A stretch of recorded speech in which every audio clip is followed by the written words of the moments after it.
अस्सलाम वालेकुम दोस्तों, कैसे हैं आप सब। मैं हूं हसनैन ख़ान और आप देख रहे हैं हसनैन ख़ान फूड सीक्रेट। आज मैं आपसे शेयर कर रहा हूं सरसों का साग, गोश्त और साथ में मकई की रोटी की रेसिपी। बिल्कुल अलग अंदाज में आज आपसे साग की रेसिपी शेयर करूंगा।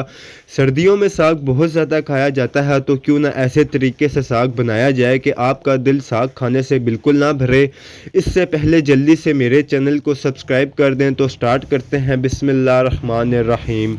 यहाँ पर मैंने ताज़ा सरसों का साग लिया है। इसको साफ़ करके हमने डंडियों के साथ ही काटना है, क्योंकि इसका असल जायका इसकी डंडी, जिसको हम गंदल भी कहते हैं, इसमें ही होता है। इसको काट के अच्छे से 5 से 6 बार पानी से धोना है, ताकि इसमें जो रेत मिट्टी वगैरह होती है वो अच्छे से साफ़ हो जाए। अब साग को बॉईल करेंगे, जिसके लिए किसी भी देचके में थोड़ा सा पानी डाल देना है। फिर इसमें साग डालेंगे। ये मैंने 3 गठियाँ साग की ली थी। एक छोटा साइज़ का प्याज डालेंगे। साबुत लहसुन इसमें डालेंगे। 2 टमाटर दरमियाने साइज के डालेंगे। 5 से 6 हरी मिर्च डालेंगे।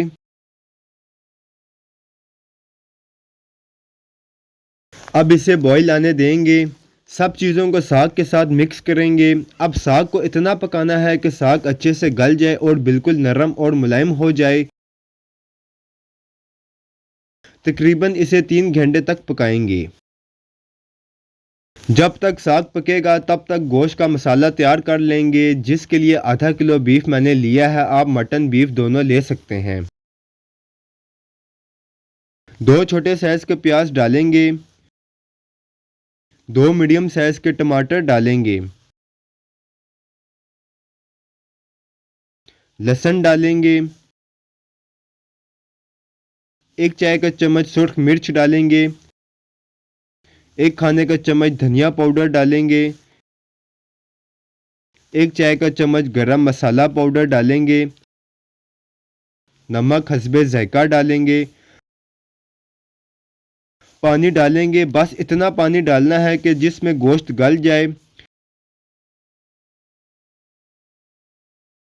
यहाँ मेरे पास अदरक और फ्रेश हल्दी का पेस्ट है, इसे भी डाल देंगे।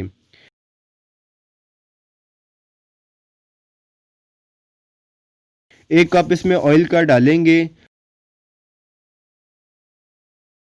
जब इसमें बॉईल आ जाए तो मीडियम से लो फ्लेम पर गोश्त को गलने तक पकाना है। साग हमारा गल चुका है। अब इसे मिक्स करेंगे।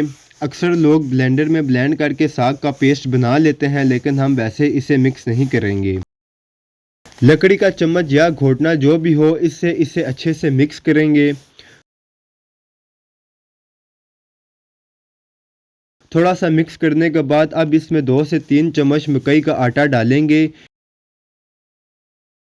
इससे एक तो साग का जायका बहुत अच्छा हो जाएगा और यह मज़ीद नरम और मुलायम हो जाएगा।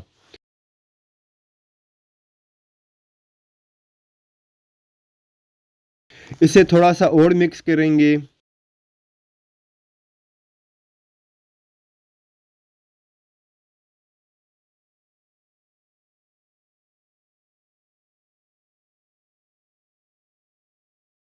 गोश्त भी हमारा गल चुका है। ऑयल हमने इसमें पहले ही डाल दिया था, तो अब इसे अच्छे से भून लेना है कि इसमें टमाटर और प्याज सब अच्छे से मिक्स हो जाएं।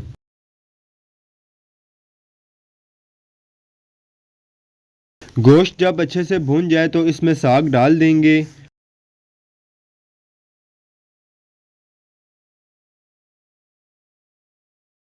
अब साग को मीडियम फ्लेम पर पकाएंगे। चम्मच साथ साथ चलाते जाएंगे और इसे अच्छे से भूनेंगे, ताकि साग में जो पानी हो वो ड्राई हो जाए।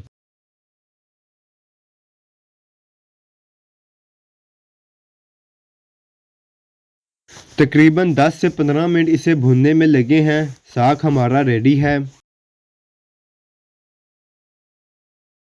अब मकई की रोटी बनाएंगे, जिसके लिए मकई का आटा लेंगे। इसे पहले अच्छे से छान लेना है। नमक डालेंगे। अब इसमें थोड़ा थोड़ा पानी डालेंगे और इसे गूंदेंगे। इसको गूंदने का तरीका दूसरे आटे से अलग होता है।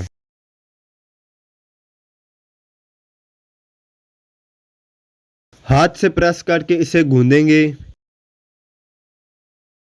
इसे हम बहुत ज़्यादा सख्त नहीं करेंगे, ना ही बहुत ज़्यादा नरम कर देंगे। अब इसमें एक रोटी का पेड़ा अलग करेंगे, इसे दोबारा से प्रेस करके गूंदेंगे।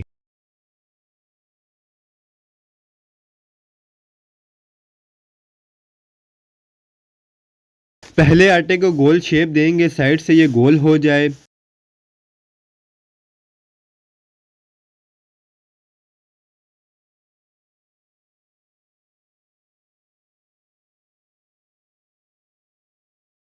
अब पहले नीचे आटा डस्ट करेंगे, फिर हल्के हल्के हाथ से इसे प्रेस करेंगे और गोल गोल घुमाएंगे ताकि ये साइड से बराबर की गोल हो। बहुत जोर लगाकर इसे घुमाना नहीं है वरना रोटी टूट जाएगी।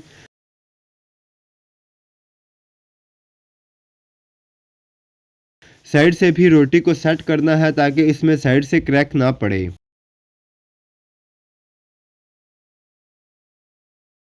अब तवा अच्छे से गर्म करना है और मकई की रोटी इस पर डालेंगे।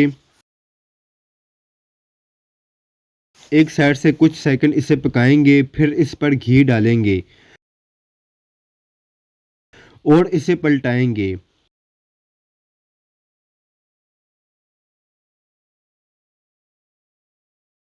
दोनों साइड से इसे बहुत अच्छा सा कलर आने तक पकाएंगे। इसको पकने में थोड़ा सा ज़्यादा टाइम लगता है।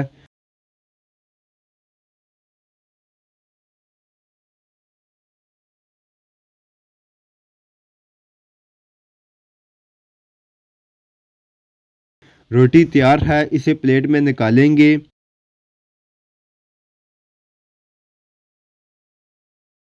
सरसों का साग और मकई की रोटी रेडी है। मक्खन के साथ इसे सर्व करेंगे। इसे आप लाजमी ट्राई करें। अगर आपको मेरी वीडियोस पसंद आती हैं तो लाइक, शेयर और कमेंट करें। मेरे चैनल को सब्सक्राइब करें, बेल आइकन के बटन को दबा दें ताकि आने वाली न्यू वीडियोस आसानी से आपको मिल सकें। हसनैन खान को इजाज़त दें। अगली वीडियो तक अल्लाह हाफिज़।